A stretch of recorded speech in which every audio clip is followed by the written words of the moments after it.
All right, and welcome back to the forecast card. Um, Another 3-3 day. Every single day is just even, Steven. Um, but the lock of the day does come through with UCF. It came in circumstances that I didn't expect, which was basically a backdoor going our way on a pretty lucky turnover. Um, but honestly, like they were like up 11 and then threw that game away in the final like 3 minutes. So I'm perfectly fine with that kind of backdoor because it didn't really feel like a backdoor because I thought they deserved to win that game.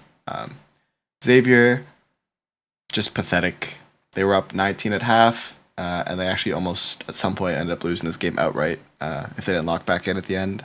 They only win this game by 6 or 7. Yeah, just complete implosion after the first half. Um, South Dakota State, they looked okay in the first half, but they didn't come up for this game. This Kansas City team, you never really know what you're gonna get from them. And today was a game where they kind of showed up. They only ended up winning that game by 5. Niagara, back and forth, a bit of a sweaty game at some points because obviously I think they were a significantly worse team, but they only lose by 3. Um, Pretty solid second half after the first half looked a little sketchy.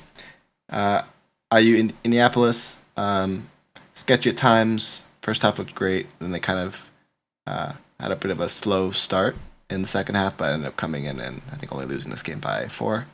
And Purdue, just like Xavier, they were up I think 13 at half, and they end up losing the game by 15. So uh, some pretty brutal games. Yeah, looking at this, I just making me realize I need to pick more underdogs because we went 2-0 on underdogs today, and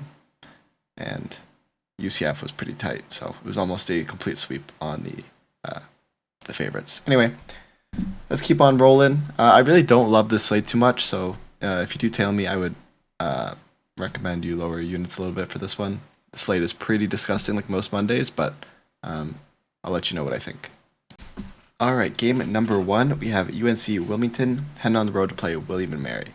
Now, on paper, obviously UNC Wilmington has a better record, a better resume. They're one of the best teams in the CAA, but William and Mary is a elite home team, and when I say an elite home team, I mean they haven't lost at home in a long time. If you look at their record this year, they're a perfect 12-0 at home. They've never lost a home game, and despite playing some pretty decent competition, obviously they haven't played anyone elite at home. But like they beat some good teams. They beat Norfolk. They beat Hofstra, and that's when Hofstra was playing really well. They beat Elon. They beat Charleston. They beat Hofstra again. They beat Drexel. They beat some pretty good teams. And now we're getting them back at home on a 3-win streak where they're playing with a ton of motivation. Not only are they playing with motivation of just playing well and trying to have a good record, but this is also a revenge game for them. They lost to UNC Wilmington on the road by 9 points.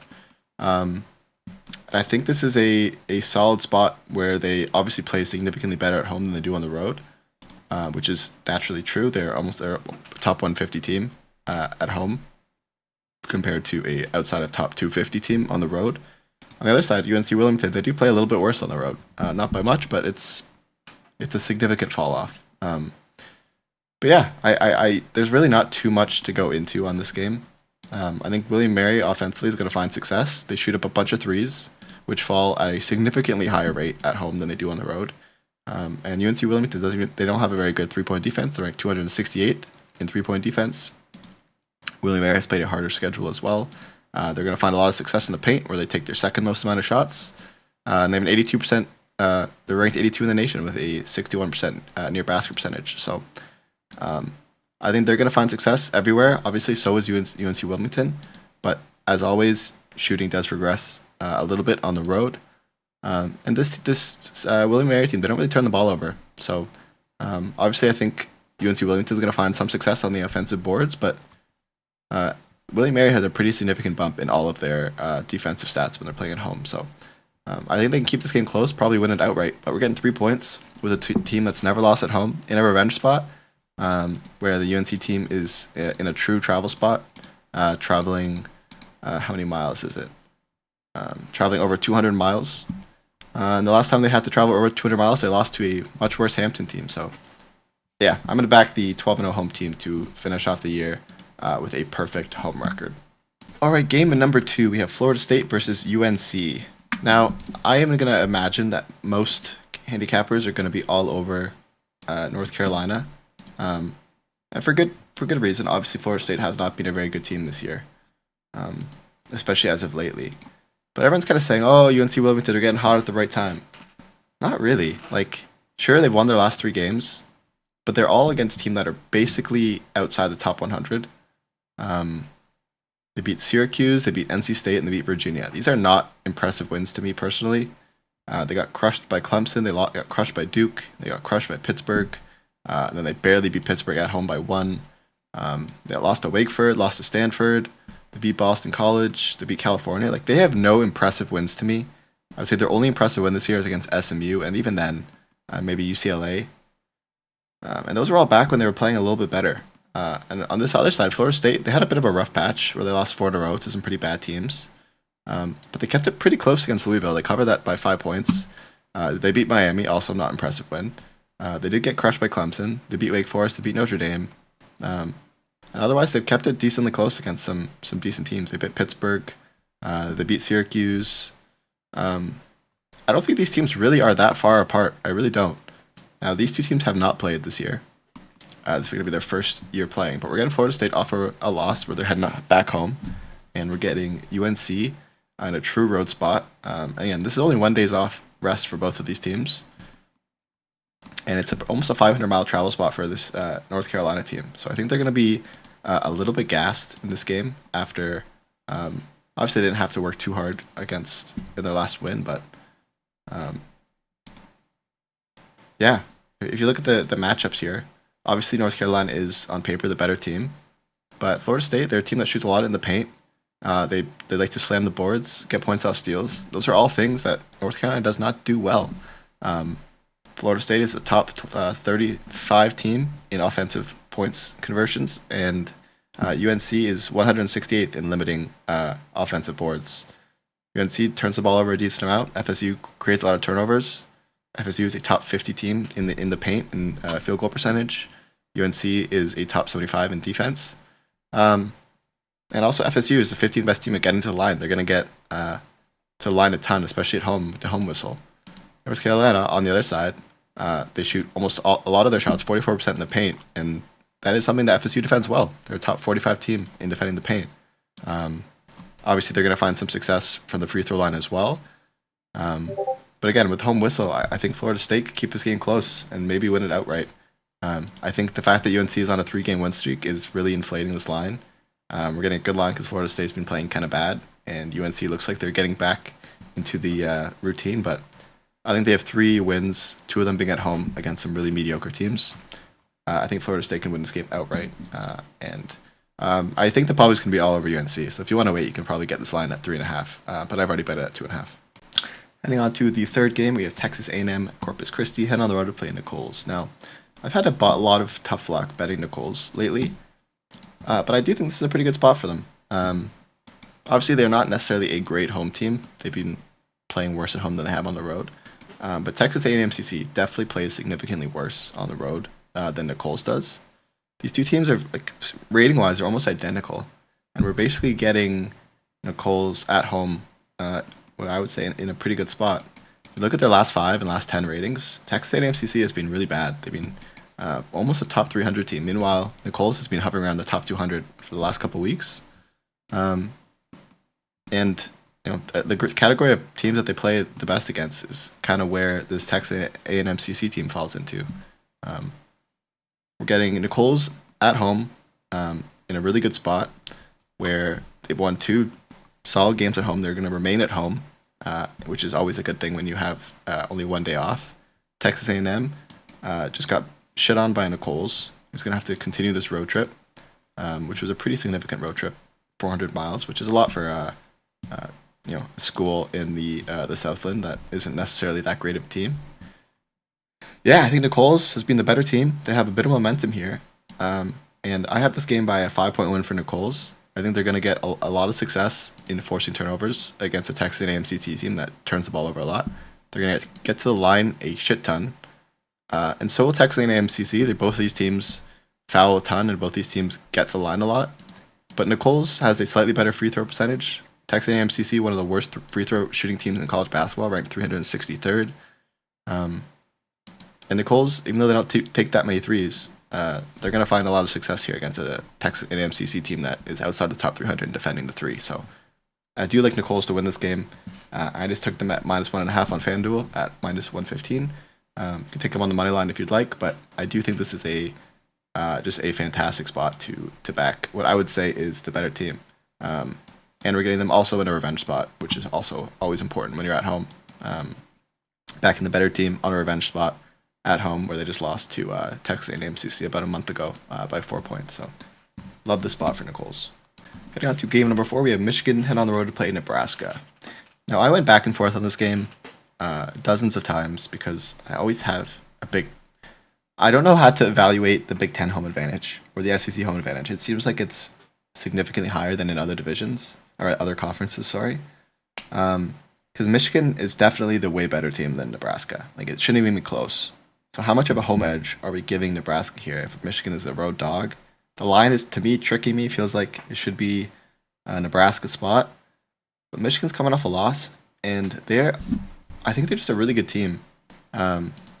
And they haven't really been doing well. They were 1-9 against the spread in the last few games. Obviously, not a good thing when you want to kind of back that team. But if you look at this Nebraska team, most of their losses, they lost to Maryland twice. Obviously, Maryland is, I would say, a better team than Michigan. But the biggest problem that Nebraska had in that game is the size. And Michigan has 2 7-foot centers, very similar to the way that Maryland is built. Who else did Nebraska lose to? I believe they got crushed by Michigan State, another team that's really big. And yes, Nebraska's coming off a loss heading home, and they have a little bit more rest than this Michigan team, who's only going to have 2 days rest. But I just think the Michigan team has a very favorable matchup here. If you look at where Michigan likes to shoot, they're a team that shoots a lot of threes and a lot of near basket. They almost take no mid-range, which is always a good thing. But in the paint, they're going to have a very big advantage. They're 40th best in near basket percentage, and Nebraska's outside the top 200 in defending the paint, largely because they have not that big of a team. And Michigan, they shoot the three really well, top 40 in three-point percentage. Nebraska is barely in the top 150 in three-point defense. Thirdly, they like to get a lot of points off second-chance opportunities. Michigan is ranked 5th in college basketball in converting their second-chance opportunities. That's not something that Nebraska has any success with. Again, they're small. They're outside the top 150 in limiting second-chance opportunities. So I think Michigan's size is going to be a really big problem for this team. And offensively, I don't see Michigan really having any problems. On the other side, Nebraska, also a team that shoots a lot in the paint and shoots threes. From three, they're going to have a bit of a mismatch here. Michigan ranked 35th in defending the three. They're a pretty big team. They close out on you and force you to take really awkward shots. Nebraska, one of the better near-basket teams in college basketball. Michigan is not that far off in defense, only about 30 rankings worse. And that's with playing a much, much harder schedule. So on paper, I guess in theory, it is possible here for Nebraska to pull off an upset. But I think we're getting Michigan off a loss here, getting too close to the tournament, where these wins mean a lot, especially in an extremely competitive division. I'm not even sure what the standings are right now for this division. Let me check.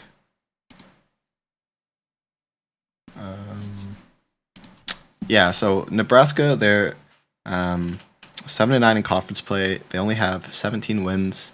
They basically have no chance here in the Big Ten to make it to the big tournament, unless they have some miracle of winning the conference tournament, which I don't see happening. Michigan, on the other hand, they still have a decent chance here to lock up the first seed, and they need to get a win here to avoid Wisconsin passing them in the standings. Both Wisconsin and Maryland are basically right on their neck, and if they lose this game, they're going to fall to 4th. This is a really big game for Michigan, and obviously they're going to get a tournament bid most likely, but this is a really competitive division with Purdue, UCLA, Maryland, Michigan State, Wisconsin, Illinois. Like, I don't know how many bids you can give the Big Ten. Obviously, they're going to get a lot, but I think they need to get a couple more wins under their belt to have a significantly better chance here. When you only have 21 wins, like, you don't have statistically not even a 50% chance of making the tournament. So I think this is a big game that Michigan's going to show up for. Nebraska's already out of the tournament. This is not a game I don't think they will need to show up for. Yeah, give me Michigan here on the road. All right, and the final game, we have Kansas head on the road to play Colorado. Now, this is a unique game, mostly because I think a lot of people are like, "Oh, Kansas, they finally they had a rough stretch. They're back." But this team, I still don't believe in them and Hunter Dickinson. I really think that they're still frauds, despite the fact that they finally had a bounce back blowout win. But like, who they beat? They beat Oklahoma State. Like, they beat a team that is not even in the top 100. Like, are we supposed to be impressed by that? I don't know, man. Their last two games before that against Utah, BYU looked pathetic. Yes, they already beat Colorado at home by 12, but only by 12, where Colorado is a team that plays really, really, really good at home, one of the best home teams in college basketball. And now Kansas is kind of in a sandwich spot where they're traveling over 500 miles to play in Colorado. That's going to be a pretty tough travel spot. On the other side, Colorado is going to be still at home. They're just coming off a really big win against Baylor. I think they're going to be feeling really confident. They kept it decently close against Iowa State. Again, getting Colorado at home where they play better in a revenge spot. I don't think Kansas is back yet. And again, Colorado, matchup-wise, I don't even think it's that bad. Colorado, obviously not on the same level, but they're playing well. They have all the momentum. One of the best home teams in college basketball. They're very, very consistent. You could argue they're consistently bad, but they're still consistent. And obviously, Kansas, one of the best defensive teams, is going to beat them up on paper everywhere that they go. But on the other side, Kansas, a team that shoots a decent amount in the paint, and they kind of rely on getting offensive boards. Both of those things are things Colorado is going to limit them. Kansas isn't going to be able to get to the line. They're going to have to shoot decently well against a pretty good, pretty good Colorado defense, but a top 50 Colorado defense in limiting field goal percentage.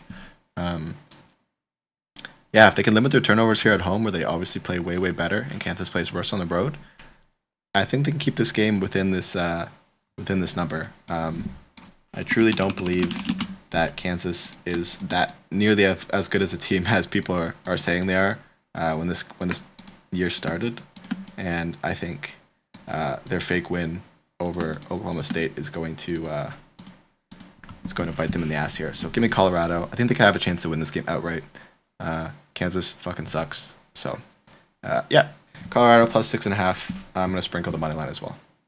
All right, and those are the 5 games that I'm betting for college basketball tomorrow. We will see if there's any other games that I do like.